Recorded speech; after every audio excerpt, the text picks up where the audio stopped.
Mitos al descubierto. Una serie de investigación del Instituto CEU de Estudios Históricos, dirigida por los profesores Alfonso Bullón de Mendoza y Luis Togores, realizada con motivo del 75 aniversario del comienzo de la Guerra Civil Española.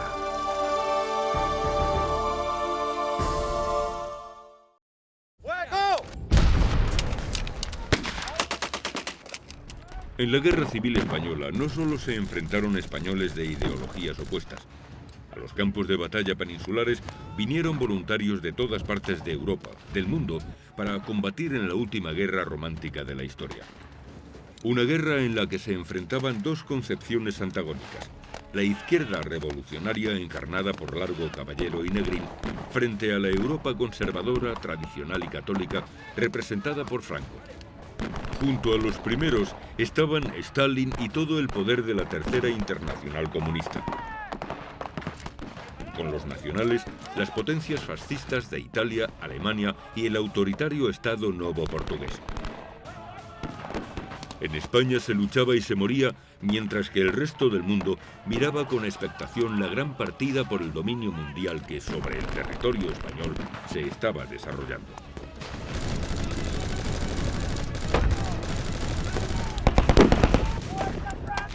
¡La infantería nacional!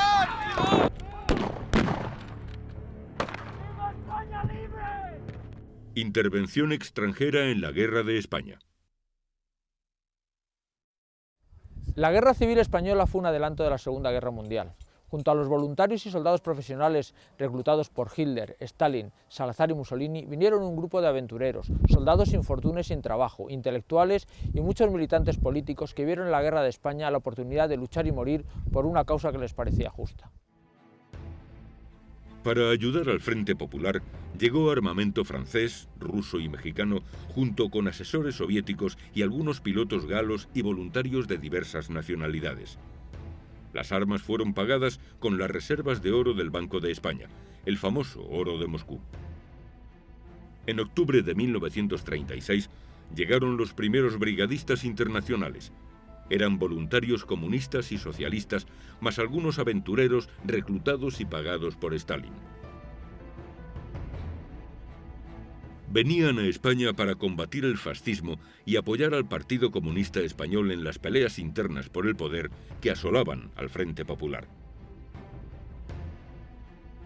Simultáneamente, en apoyo de los nacionales, llegaban armas y equipos a través de Portugal y por los puertos en manos rebeldes, suministradas por la Italia fascista y la Alemania nazi. Junto a estas armas muy pronto llegarían también soldados italianos y alemanes, reclutados por los respectivos gobiernos, así como algunos voluntarios portugueses, los viriatos. A estos contingentes de tropas profesionales se sumaron un número importante de voluntarios anticomunistas llegados de todas partes del mundo y que pasaron a engrosar los ejércitos de Franco.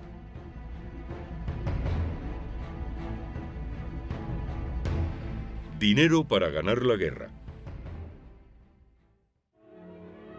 Las pocas armas existentes en los arsenales españoles se consumieron en los primeros días de la guerra. Ambos bandos se tuvieron que lanzar desde un principio al mercado internacional a comprar armas, combustibles, alimentos y todo lo que necesitaban para una larga guerra.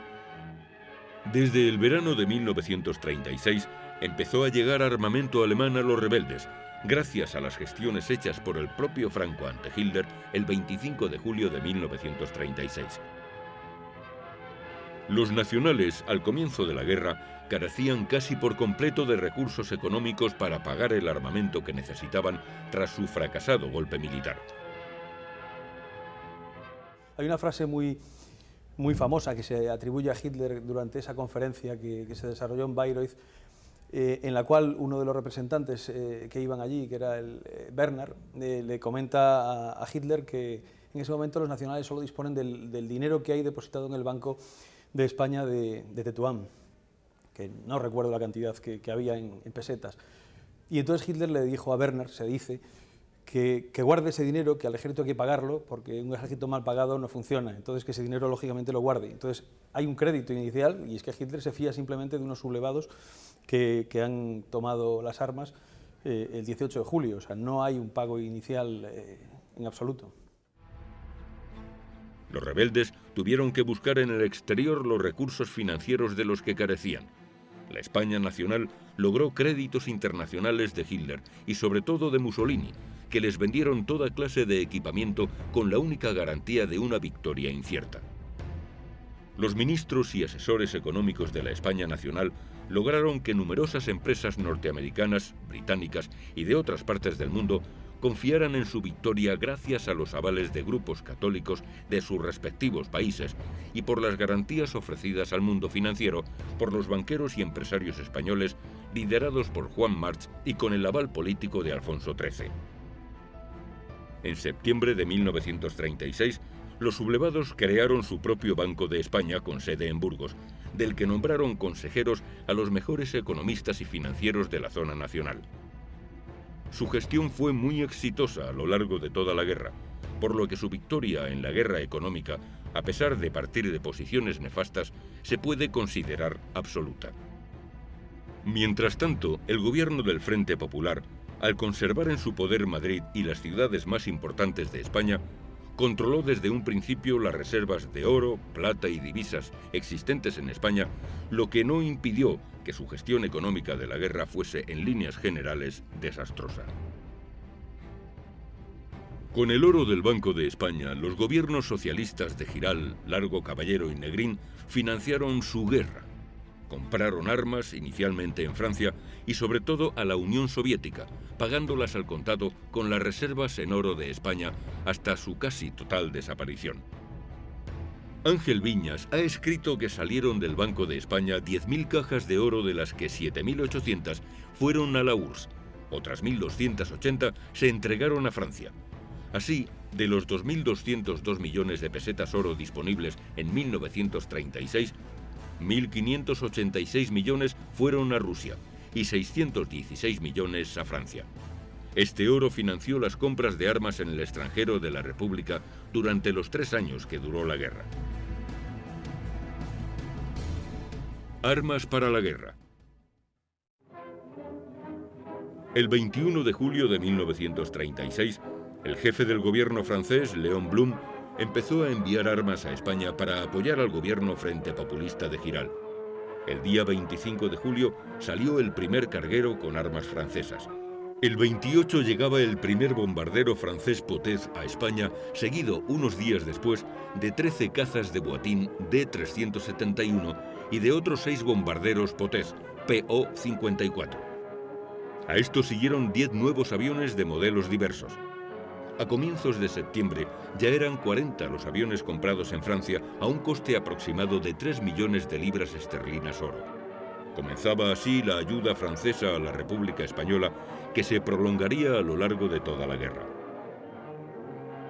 Francia, con un gobierno de izquierdas, se situó desde un principio abiertamente a favor de la República. La prensa, los sindicatos, partidos y organizaciones de izquierdas se volcaron a favor del Frente Popular Español. La izquierda francesa se lanzó a recaudar fondos para comprar medicamentos y alimentos, al tiempo que creaba un comité franco-español para movilizar la sociedad gala a favor del gobierno republicano.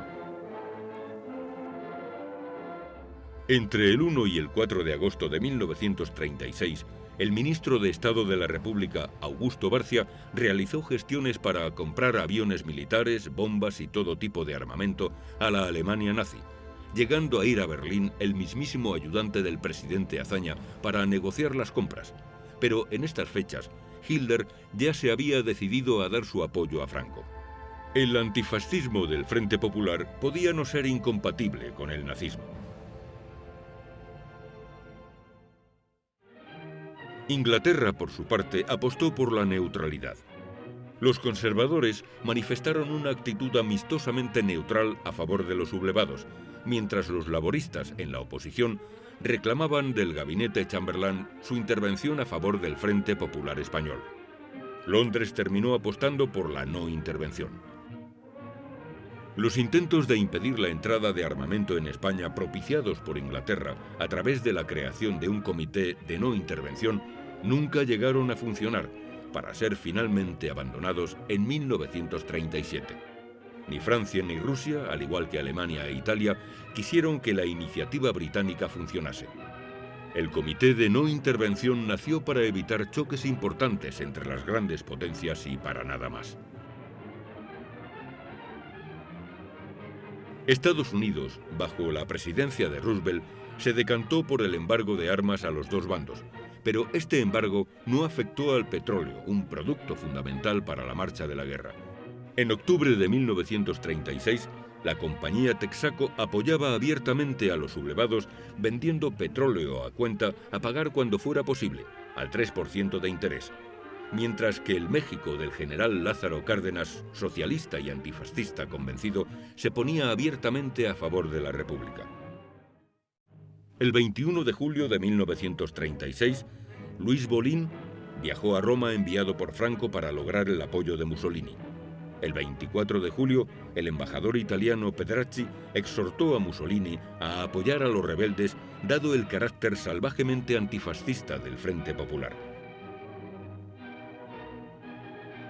El 27 de julio, el conde Chiano garantizaba la inmediata llegada de ayuda italiana a los sublevados. El 30 de julio despegaban 12 bombarderos Savoia Marchetti SM-81 con destino al Marruecos español. El 8 de agosto llegaba a Vigo el primer envío importante de armamento italiano para los nacionales, para llegar, a finales de agosto, un gran contingente de aviones y armamento a las Baleares para ayudar a la defensa del archipiélago. Italia había entrado, sin entrar en guerra, abiertamente a favor de los nacionales. Los nacionales pagaron a Italia por su ayuda la cantidad de 5.000 millones de liras, lo que equivalía al 3% del Producto Interior Bruto de Italia.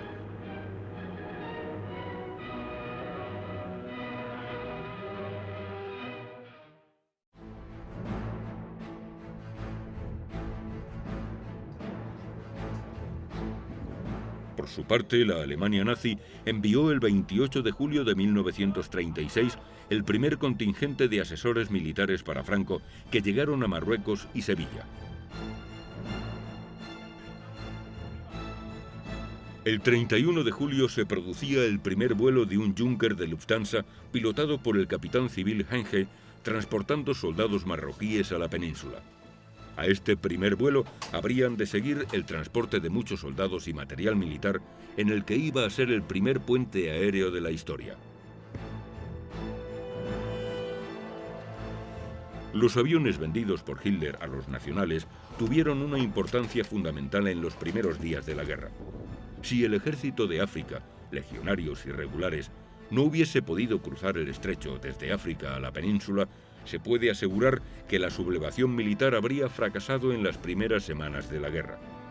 La noticia, conocida en Madrid gracias al testimonio de un periodista francés de L'Intransigeant, provocó una protesta oficial ante Alemania, aunque no tuvo consecuencias. Poco después llegaron 10 Junkers Ju-52 más y 6 cazas Heinkel He-51, así como los primeros pilotos y asesores militares alemanes. Alemania envió 593 aviones, 111 carros de combate y 40 cañones de 88 milímetros a lo largo de toda la guerra. Martín Aceña ha escrito que la ayuda alemana a Franco ascendió a 700 millones de dólares, que fueron pagados con dinero en metálico y materias primas.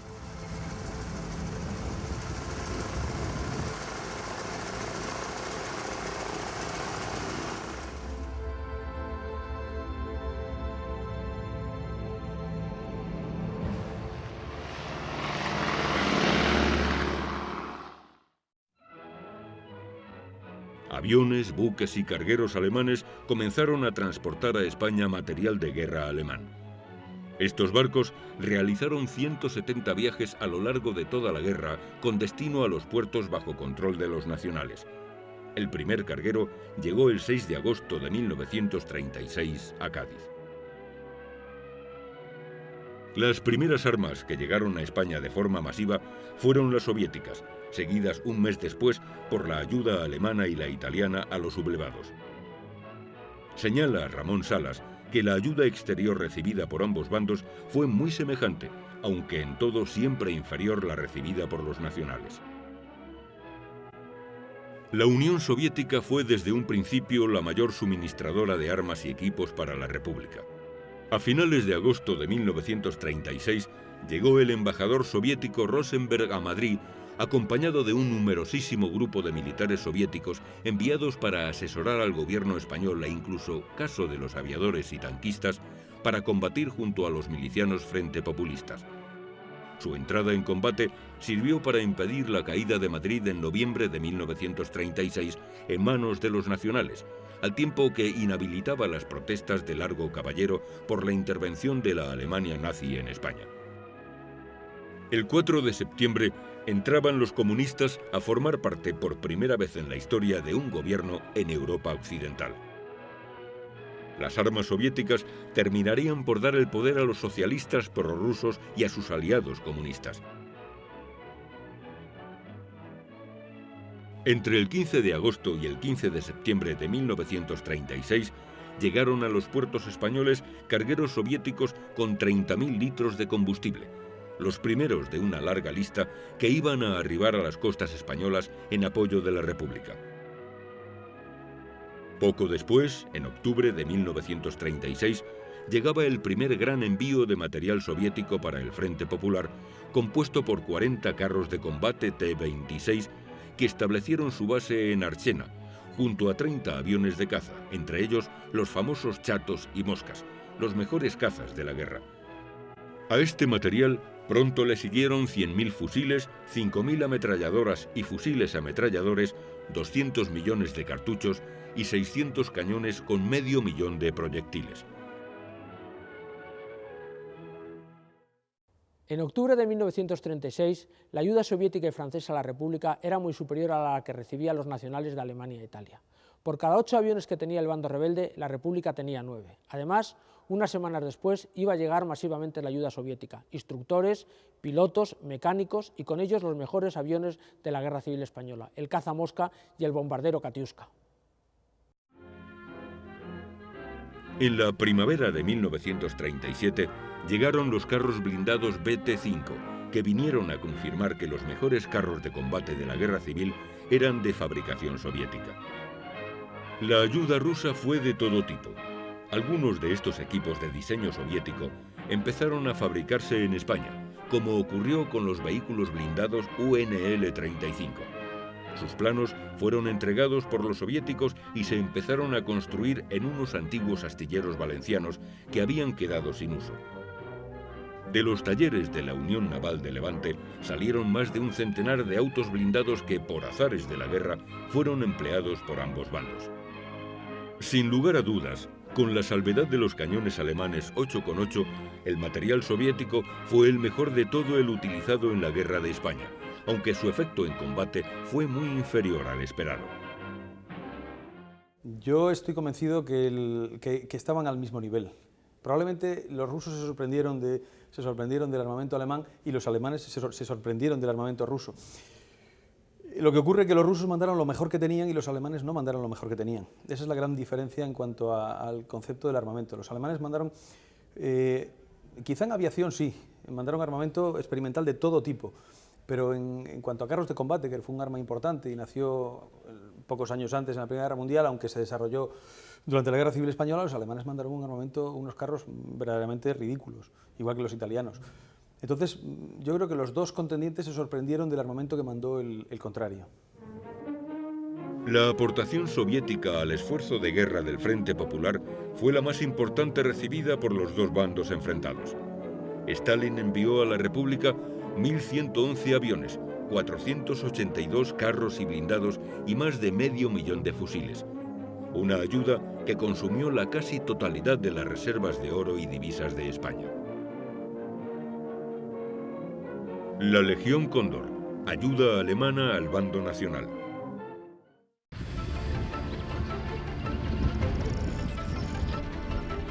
La decisión tomada por Hitler de apoyar a los rebeldes a través del general Franco se materializó el 20 de septiembre de 1936 con el envío de armamento y de 267 asesores del ejército de tierra alemán pertenecientes a sus Panzerregiment, Los primeros llegaron a Sevilla el 7 de octubre de 1936. Para apoyar a las tropas de tierra nacionales llegaron asesores alemanes con pequeños carros de combate, artillería y armamento. Su jefe más destacado fue el coronel von Thoma.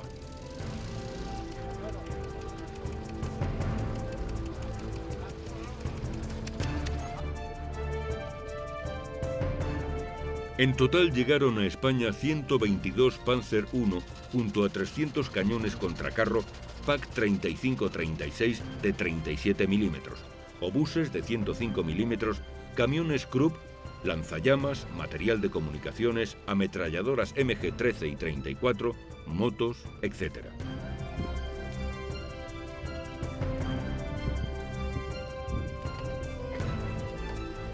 El 7 de noviembre de 1936, el mismo día que comenzaba la batalla de Madrid y los asesinatos de Paracuellos del Jarama, llegó al puerto de Cádiz el primer convoy de material alemán.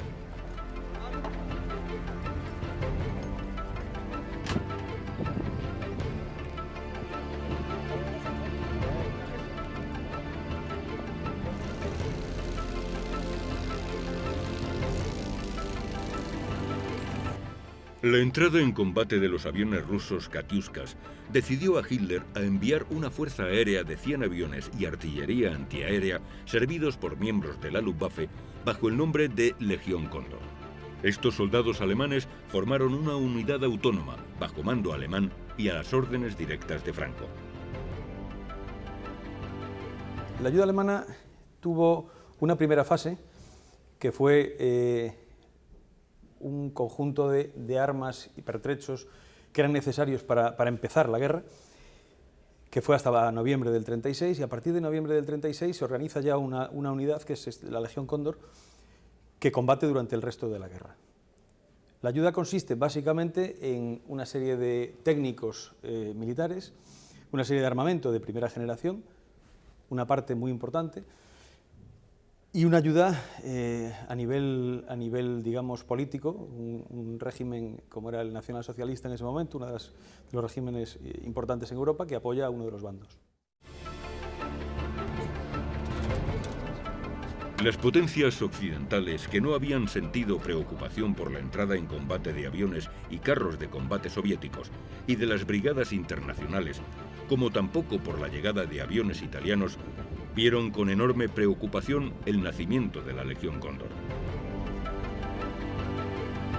Pues a la Legión Cóndor vinieron en distintas partidas de personal unos 15.000 alemanes. Esa es la cifra, entre 15 y 18.000, no está clara, no es una cifra definitiva. Por lo visto hay una forma de aproximadamente saber cuántos vinieron por la cantidad de condecoraciones, distintivos. Los alemanes dieron un distintivo a todos los participantes en la guerra civil en el bando nacional, que era la Cruz de España, la Spanienkreuz. Y entonces aproximadamente con espadas, que eran los combatientes, y sin espadas, aproximadamente entre 15 y 18.000 combatientes.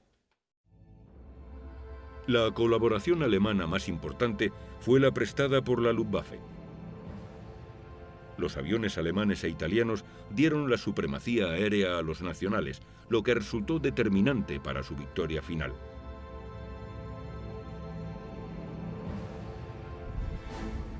El cañón 8,8 antiaéreo alemán sirvió para luchar contra la aviación roja, pero empleado por primera vez como cañón contracarro, permitió la ruptura del frente y los enormes avances por tierras aragonesas en las ofensivas de Quinto y del río Alfambra. ¡Fuego!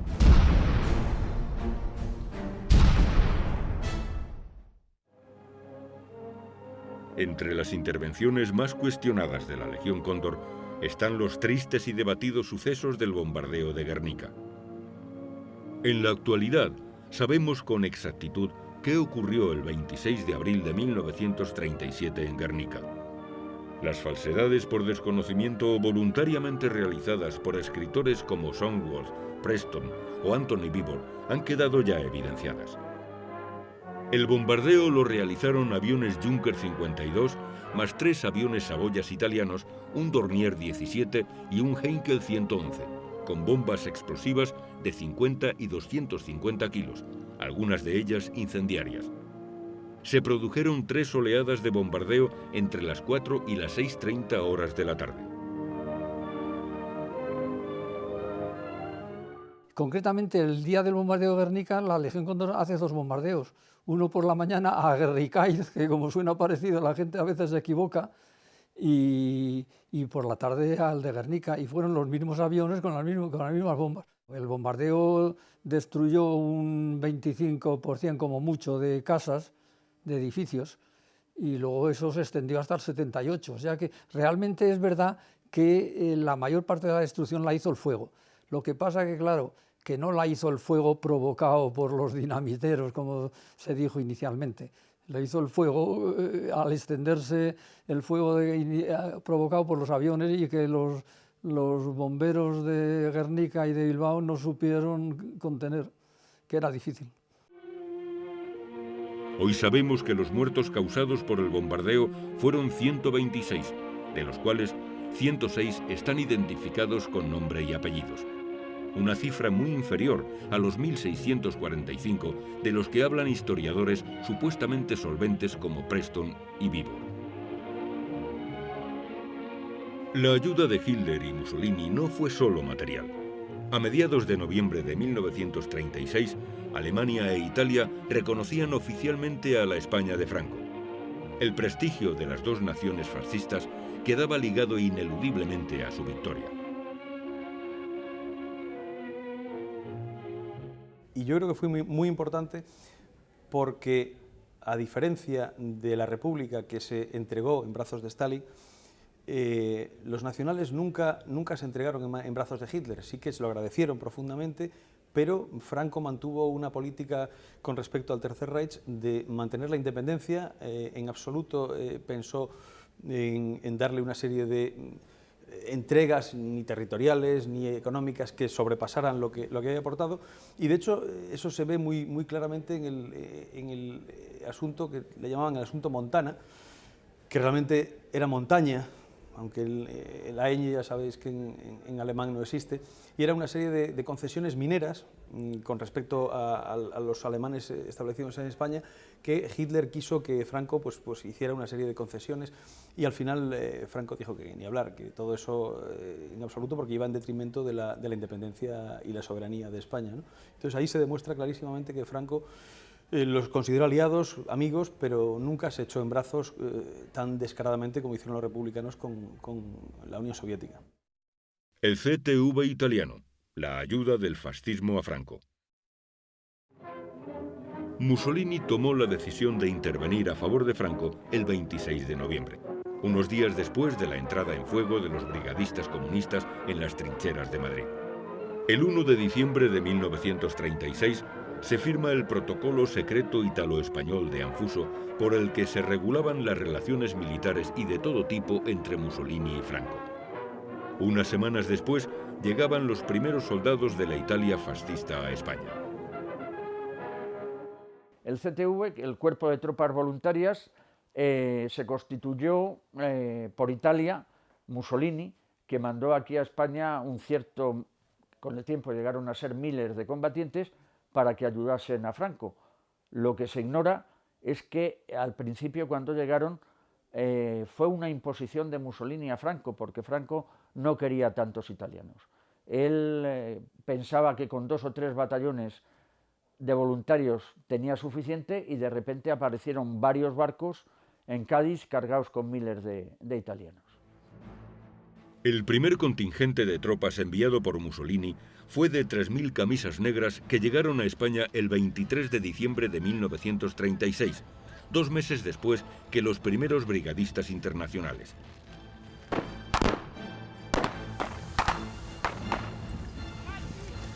En enero de 1937 ya eran 15.000 los italianos que luchaban en España, para a finales de febrero igualar en número a los brigadistas internacionales. Cerca de 40.000 camisas negras y soldados italianos combatieron en España.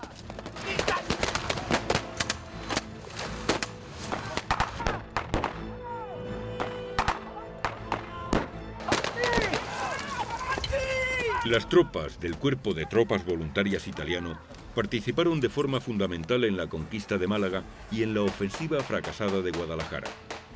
En la campaña del norte destacaron los soldados italianos en las operaciones del puerto de Montaña del Escudo y en la toma de Santander.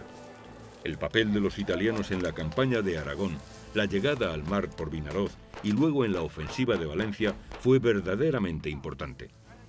En la batalla del Ebro, la artillería y la aviación legionaria italiana desempeñó un papel fundamental para la victoria de los nacionales, como luego en la liberación de Barcelona.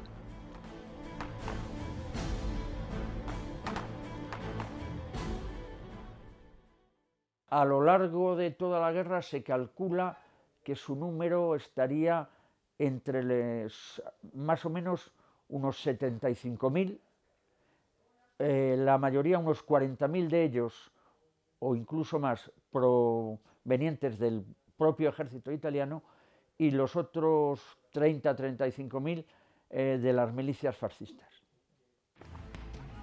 Italia envió en total 72.775 soldados a luchar a España a lo largo de los 3 años de guerra, a lo que se sumaron 5.699 soldados de aviación, de los cuales 1.435 eran pilotos.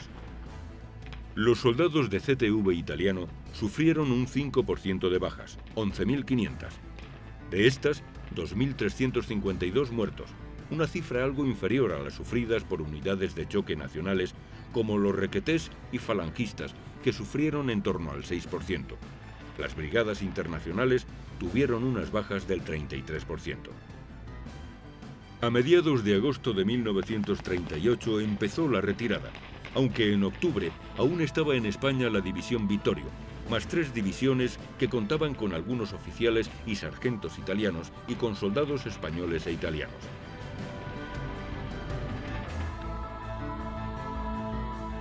Junto al CTV, Mussolini envió a España pilotos de avión que entraron en combate en agosto de 1936, así como algunos submarinos que tuvieron un papel fundamental dificultando la llegada de armamento ruso por el Mediterráneo, llegando a obligar a los soviéticos a buscar otra vía de suministros mucho más lenta y costosa. La ayuda de Portugal a los nacionales, los viriatos. La primera ayuda que recibieron los sublevados vino del cercano Portugal.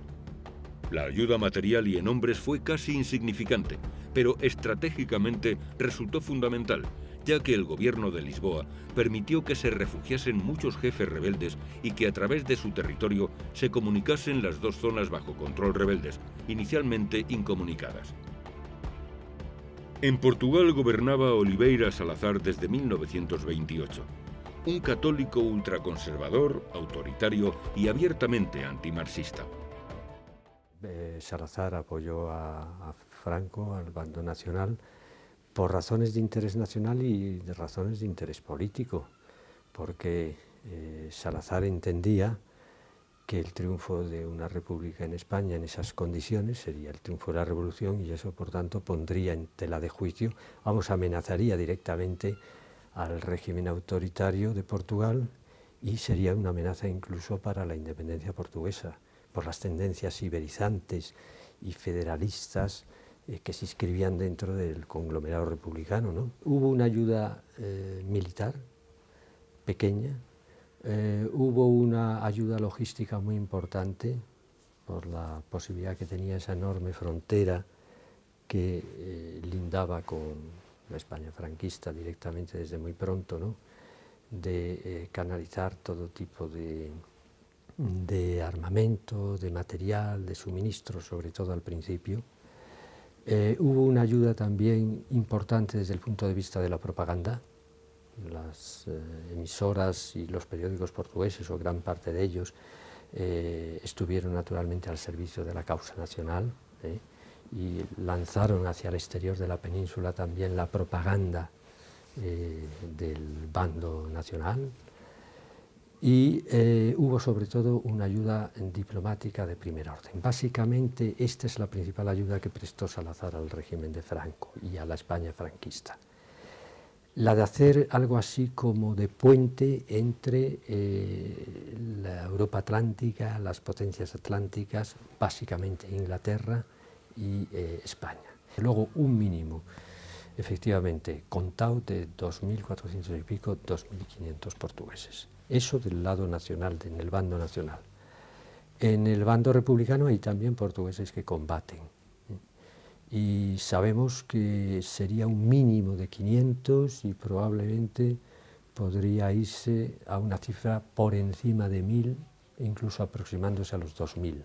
Pero estos son siempre cifras aproximadas. Los otros internacionales. Con los nacionales no solo lucharon voluntarios italianos, alemanes y portugueses. A sus filas llegaron irlandeses, rusos blancos, filipinos, hispanoamericanos, rumanos, británicos e incluso turcos. Estos voluntarios provenían pues, prácticamente de los 5 continentes. No he encontrado hasta sudafricanos, neozelandeses, australianos. De los únicos que no tengo noticias es de chinos, japoneses o del Extremo Oriente. Incluso hubo también un indio, un hindú.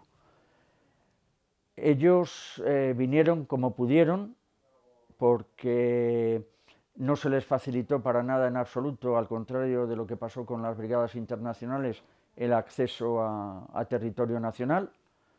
Francia, que era la que dominaba, vamos a decir, las fronteras terrestres, impedía el paso de ellos y tuvieron que venir casi todos ellos a través de Portugal y, ya digo, pagándose sus propios el viaje. El grupo más numeroso, dejando a un lado los portugueses, fue el de los irlandeses.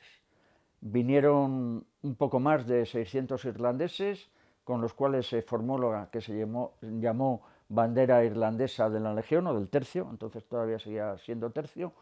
Teóricamente los mandaba un general irlandés, O'Duffy. Ya digo, estuvieron aquí en España 6 meses y su actuación en realidad no fue muy destacada, tuvo más bien efecto propagandístico.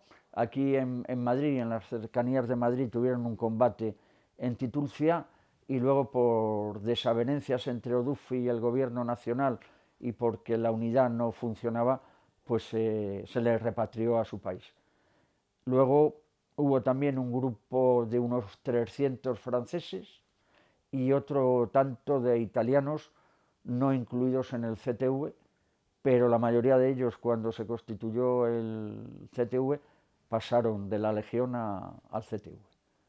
Vamos a ver, la mayoría de ellos lo hicieron en la Legión, porque además, con la legislación existente en España en aquella época, los extranjeros, la única unidad en la que podían, dejando al lado los marroquíes, la única unidad del ejército español en la que podían luchar era en la Legión. Lo que pasa es que tanto Falange como el Requeté, en sus filas, acogieron a algunos voluntarios de estos, pero siempre, vamos a decir, que aparecían a título prácticamente individual. Y a lo mejor pues había 2 en una bandera de Falange, 1 en un tercio del Requeté, pero no más. Vinieron a luchar a España para combatir la revolución que socialistas, comunistas y anarquistas querían imponer si lograban la victoria en los campos de batalla españoles. Me llamo Vladimir Lambsdorff y soy hijo de un legionario que vino de voluntario a combatir a España cuando la guerra civil. Ellos vivían en París. Era una familia rusa emigrada a raíz de la guerra civil rusa. Y a mi padre lo habían sacado de niño. O sea que en París estudió, se casó. Y cuando empezó la guerra civil española, a él, como a toda la emigración rusa de París, le pareció una repetición, un calco de lo que había pasado con la guerra civil rusa. Él pasó clandestinamente la frontera, porque los franceses la cerraron, y entró por Aragón. Entonces él, tuvo que vencer ciertas suspicacias, porque todo el mundo se pensaba que un ruso tenía que ser rojo necesariamente, pero al final se incorporó a una milicia local que había, que se llamaba la Bandera Sanjurjo. Y esta bandera resultó tan combativa que luego fue transformada en la 15 bandera de la Legión, tal cual.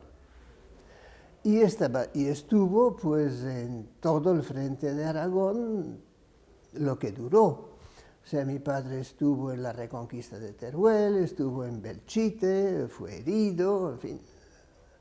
Se ganó una cruz de guerra, 3 cruces rojas, sufrimientos por la patria, evidentemente, en fin. En la Legión hubo unos pocos de estos que pasaron sueltos. Pero los que mayor huella, mayor recuerdo dejaron entre los combatientes nacionales fue un grupo de oficiales, veteranos todos, de la guerra civil o incluso de la guerra de 1914, que pasaron en grupo, muy al principio de la guerra, porque luego los franceses se encargaron de que no pasaran más. Y estos, fue muy curioso, esos pasaron por Navarra. Y claro, se encontraron con los requetés. Fueron a parar en grupo al Tercio María de Molina, donde dejaron un excelente recuerdo como combatientes. He conocido al que tuvo el mando, el entonces capitán Ruiz Hernández, un oficial de carrera tradicionalista, digamos, encantado con ellos. Las Brigadas Internacionales, la ayuda de Stalin a la República Española. La Rusia de Stalin proporcionó hombres y armas a la República Española durante toda la guerra, una ayuda que permitió que la guerra durase 3 largos años. En agosto de 1936 llegaba la primera ayuda soviética, en forma de millones de litros de gasolina.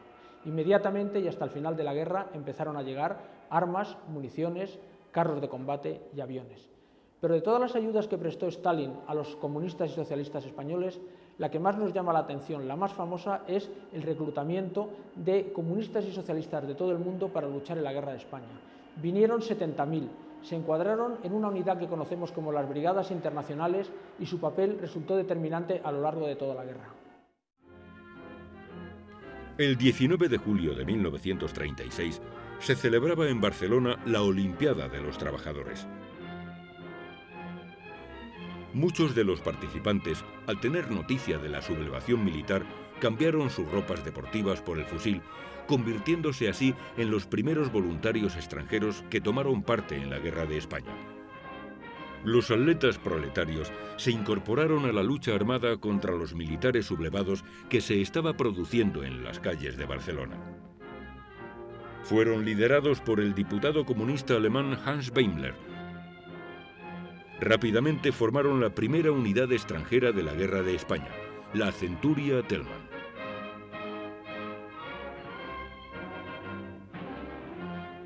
En septiembre de 1936, Stalin, a través de los distintos partidos comunistas, empezó a reclutar voluntarios por todo el mundo para combatir en España.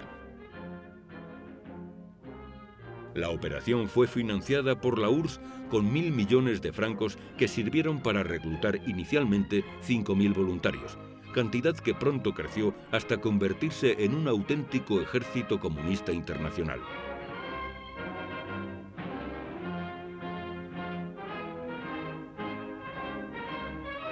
La leyenda se ha tendido a enfatizar su aspecto espontáneo. Y bien es verdad que nadie le obligó a nadie a alistarse en las brigadas, pero sabemos perfectamente que hay en las primeras semanas hay algunos voluntarios que vienen, digamos, por su cuenta y riesgo, y se distribuyen en distintas columnas, no necesariamente comunistas, también del FOM, anarquistas, pero unos cuantos. Ahora, la llegada verdadera a las brigadas internacionales, su organización con una base de formación en Albacete, es resultado de una decisión de la Internacional Comunista que se tomó entre el 16 y el 18 de septiembre de 1936. Es decir, cuando se llevaban 2 meses de guerra y cuando la Unión Soviética decide que no va a funcionar la no intervención y que por lo tanto es conveniente apoyar a España. O sea que la decisión de reclutar a voluntarios para acudir a combatir a España se toma más o menos en los mismos días que se decide mandar armamento soviético a España. Y llegan en los mismos días. a primeros de octubre. O sea que efectivamente no todos los brigadistas eran comunistas, pero sí que la iniciativa del reclutamiento y la organización correspondió a la Internacional Comunista, que es la única vez en su vida que lo hizo, por cierto. La Internacional Comunista nunca reclutó combatientes, solo en esta ocasión.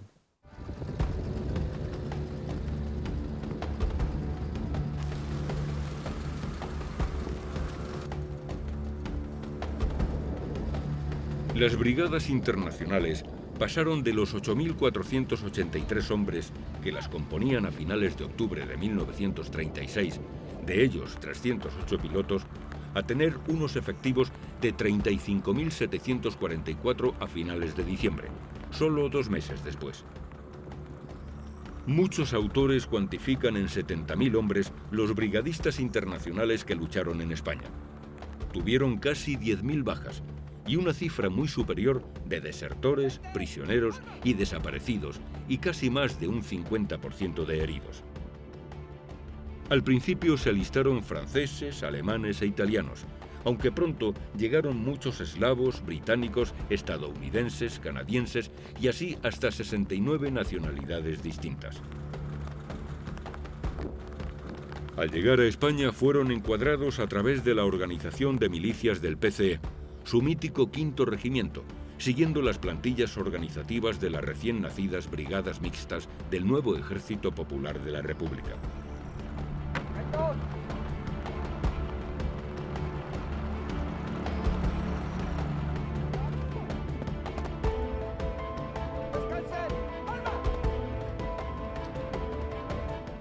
Bueno, las brigadas internacionales en el conjunto de la guerra pues, no representan gran cosa en el punto de vista militar.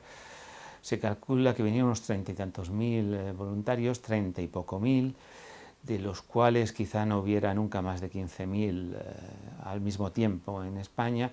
Es decir, cuando los ejércitos españoles de ambos bandos empiezan a nutrirse, son una cantidad bastante poco significativa. Jugaron un cierto papel en un determinado momento, que es la batalla de Madrid a primeros de noviembre de 1966, cuando las tropas de Franco dan el asalto a la capital.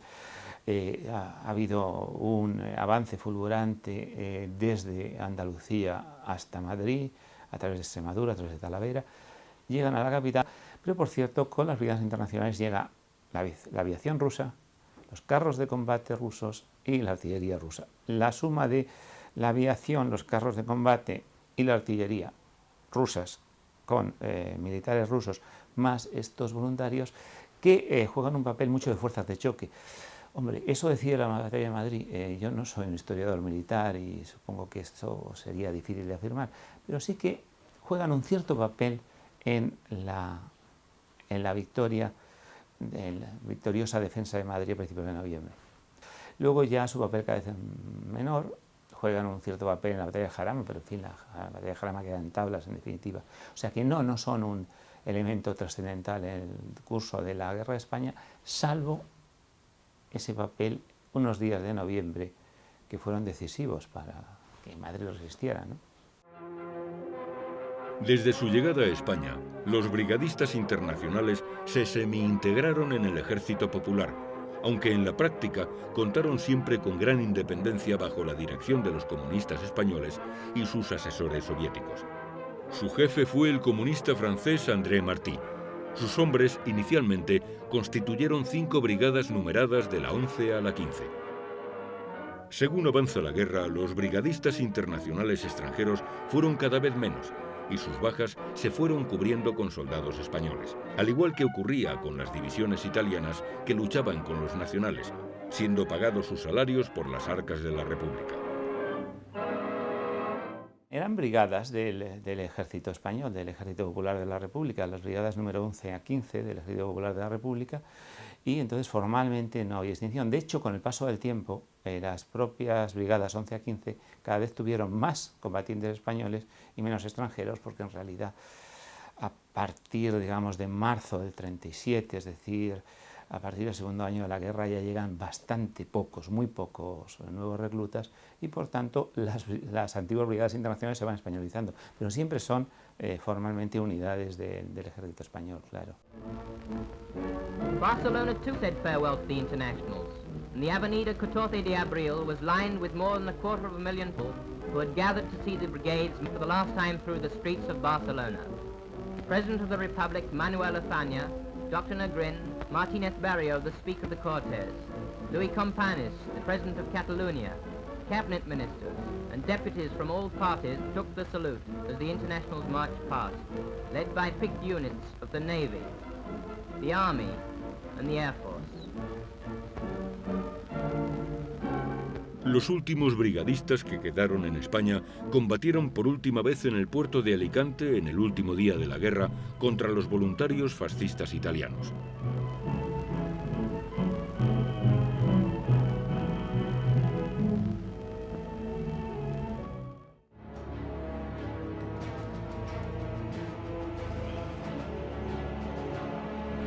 La Guerra Civil Española fue una guerra combatida fundamentalmente por soldados españoles. Su valor y la sangre que derramaron decidieron la suerte de la misma.